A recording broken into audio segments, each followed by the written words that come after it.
soal yang pertama, yaitu sebagai umat Allah, kita harus menyadari bahwa semua anggota gereja mesti terlibat aktif untuk melanjutkan misi dan karya Yesus di dunia.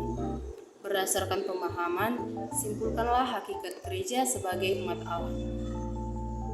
Hakikat gereja sebagai umat Allah yang pertama yaitu hakikat gereja sendiri adalah persaudaraan cinta kasih, di mana sebagaimana jelas tampak dalam praktik hidup gereja perdana. 2. Adanya aneka macam karisma dan karunia yang tumbuh di kalangan umat yang seharusnya dipelihara serta dikembangkan untuk pelayanan di dalam jemaat. 3. Seluruh anggota gereja memiliki martabat yang sama sebagai satu anggota umat Allah, meskipun diantaranya mereka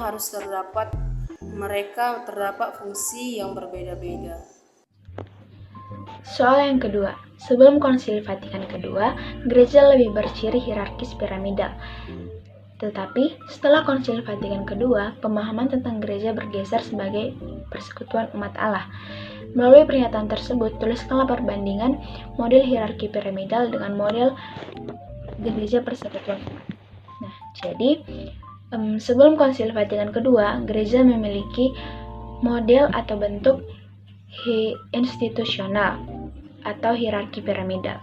Nah, di sini memiliki beberapa ciri. Yang pertama, para hierarki yaitu paus, uskup, dan yang tertahbis menguasai umat. Yang kedua, organisasi atau lahiriah yang berstruktur piramidal.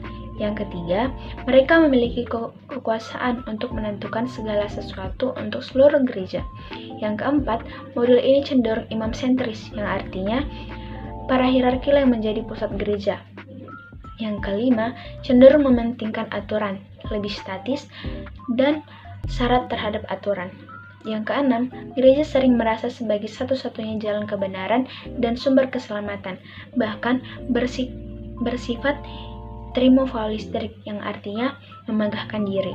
Sedangkan setelah Konsili Vatikan kedua, ada keterbukaan dan pembaharuan cara pandang gereja. Nah, di sini terdapat juga beberapa ciri. Yang pertama, gereja kristosentris, yang artinya Kristuslah yang menjadi pusat gerak gereja. Yang kedua, adanya gereja yang lebih terbuka dan rela berdialog untuk semua orang.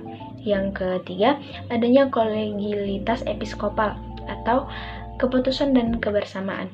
Yang keempat, adanya pembaharuan yang mendorong para umat untuk ikut berpartisipasi dan terlibat dan bekerja sama bersama para kiros. Yang kelima, kepemimpinan yang didasarkan dengan spiritualitas. Soal selanjutnya adalah soal nomor 3. Umat Katolik merupakan suatu persekutuan dalam Roh Kudus. Umat terjalin satu sama lain dengan ikatan iman dan sarana-sarana rahmat yang sama.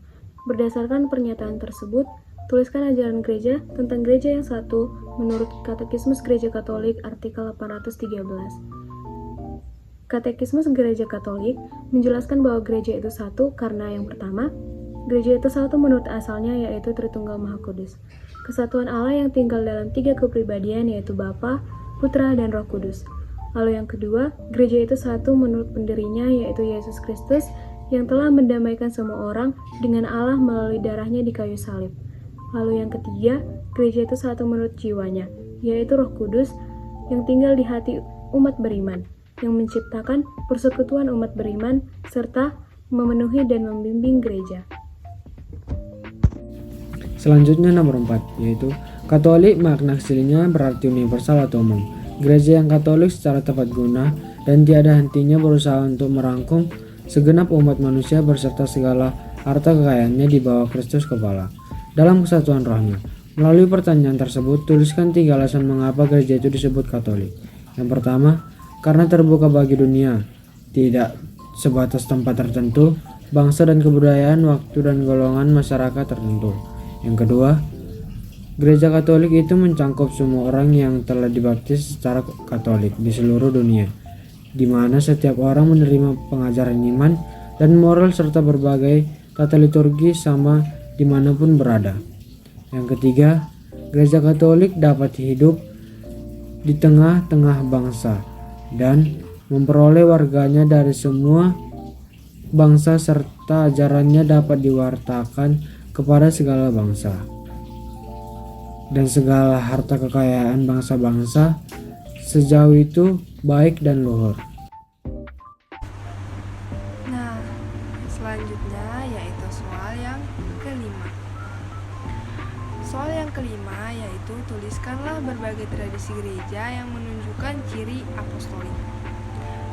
Tradisi gereja atau tradisi suci yang diajarkan oleh Gereja Katolik kan adalah tradisi apostolik. Tradisi apostolik itu yaitu tradisi yang diperoleh dari para rasul dan yang diperintahkan oleh Yesus Kristus sendiri untuk mewartakan Injil dengan menggunakan dua cara. Ya, nah, adapun yang kita ketahui dua cara tersebut, yang pertama itu secara lisan dan yang kedua yaitu secara tertulis. Yang pertama yaitu secara lisan. Secara lisan yaitu oleh para rasul yang dalam pewartaannya itu tuh lisan dengan teladan serta penetapan-penetapan meneruskan entah apa yang mereka terima dari mulut pergaulan dan karya Yesus Kristus sendiri. Nah, seperti yang kita ketahui, yang kedua yaitu secara tertulis. Secara tertulis yaitu oleh para rasul dan tokoh-tokoh rasuli yang atas ilham Roh Kudus itu tuh juga membukukan amanat keselamatan.